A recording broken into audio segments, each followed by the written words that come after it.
আমি কোনো দল, মাযহাব, ফিরকা বা মতবাদের বিরোধী নই। I am not against any group, sect, school of thought or ideology.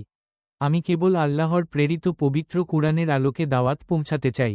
I simply wish to convey the message based on the Holy Quran revealed by Allah. আমার উদ্দেশ্য একটাই, আল্লাহর বাণীকে কুরআন থেকেই হুবহু তুলে ধরা। My only goal is to present Allah's message exactly as it appears in the Quran. কাউকে ছোট করা, আঘাত করা বা দ্বিধায় ফেলা আমার উদ্দেশ্য নয়।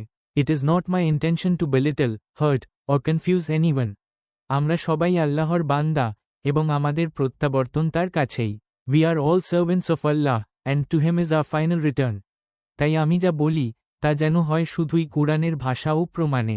Therefore, whatever I say should be solely based on the language and evidence of the Quran. এভাবেই আমি আপনাদের সামনে ধারাবাহিকভাবে কুরআনের জ্ঞানের বাণী তুলে ধরব। In this way, I will gradually present the message of Quranic knowledge to you. আল্লাহ সুবহানাহু ওয়া তাআলা আমাদের সকলকে হিদায়াহ ও সত্য উপলব্ধি করার তৌফিক দিন। May Allah, the most glorious and exalted, grant us all the ability to receive guidance and realize the truth. আমাকে আয় স্মরণ রাখবেন। Please remember me in your prayers. ভিডিওটি প্রথম থেকে শেষ পর্যন্ত দেখুন। টেনে টেনে দেখিলে বিস্তারিত বুঝতে পারবেন না, তাই অনুরোধ পুরা ভিডিও দেখুন। বন্ধুদের মাঝে শেয়ার করিলে আপনি উপকৃত হবে। যদি আপনি মনে করেন তাহলে দাবি অনুসারে শেয়ার করুন। আপনার একটা শেয়ারে হাজার হাজার জন উপকৃত হবেন। কন্টিনিউ কুরআন নিয়ে ইতিহাস, বিজ্ঞান, ইসলামী গজল, কবিতা ইত্যাদি বিষয় নিয়ে ভিডিও আপলোড হতে থাকবে ইনশাআল্লাহ। সম্মানিত পাঠকবৃন্দ, আল্লাহর বাণী পৌঁছানো প্রতিটি মুমিনের দায়িত্ব। কোরআনিক রিমাইন্ডার, ইসলামিক হিদায়াত নম্বর 1।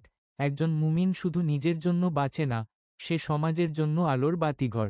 নম্বর 2। 3 নং সূরা আলী ইমরান, আয়াত নং 104। আল্লাহ কুরআনে বলেছেন, তোমাদের মধ্য থেকে এমন এক দল হোক যারা কল্যাণের দিকে আহ্বান করবে। নম্বর 3। মুমিনের দায়িত্ব শুধু নামাজ পড়া নয়, বরং আল্লাহর বাণী অন্যের কাছে পৌঁছানোও।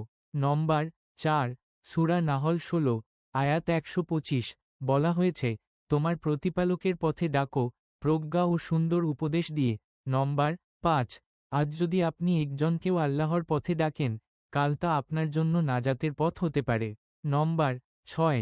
এই দুনিয়া অস্থায়ী, কিন্তু দাওয়াতি কাজ চিরস্থায়ী স্বভাব রেখে যায়।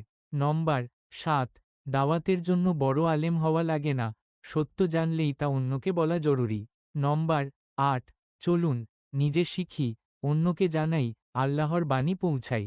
মুমিনের দায়িত্ব আল্লাহর বাণী প্রচার। কুরআনে বলা হয়েছে, তোমাদের মধ্যে এমন দল থাকা উচিত যারা কল্যাণে আহ্বান করে। সূরা 3 আয়াত 104। যারা সত্য বলবে, ভালো কাজে ডাকবে, তাদেরই আল্লাহ সফল বলছেন। মুমিন মানে শুধু নামাজ পড়া না, সত্য প্রচার করাও দায়িত্ব। আল্লাহ বলেন, তোমার প্রতিপালকের পথে ডাকো প্রজ্ঞা দিয়ে। সূরা 16 আয়াত 125। সত্য প্রচার করা নবীদের কাজ, আর মুমিনারা তাদের অনুসারী। যারা অন্যকে দাওয়াত দেয়, তাদের কথা আল্লাহ সর্বোত্তম বলেছেন। সূরা 41 আয়াত 33। তাই যে যা জানে, সে যেন তা অন্যকে জানায়।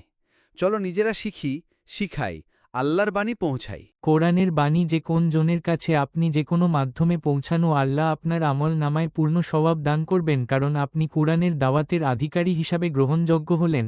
রেফারেন্স সূরা 41 আয়াত 33। আরও অনেক অনেক রেফারেন্স আছে কুরআনে। প্রচারে EIQ চ্যানেল।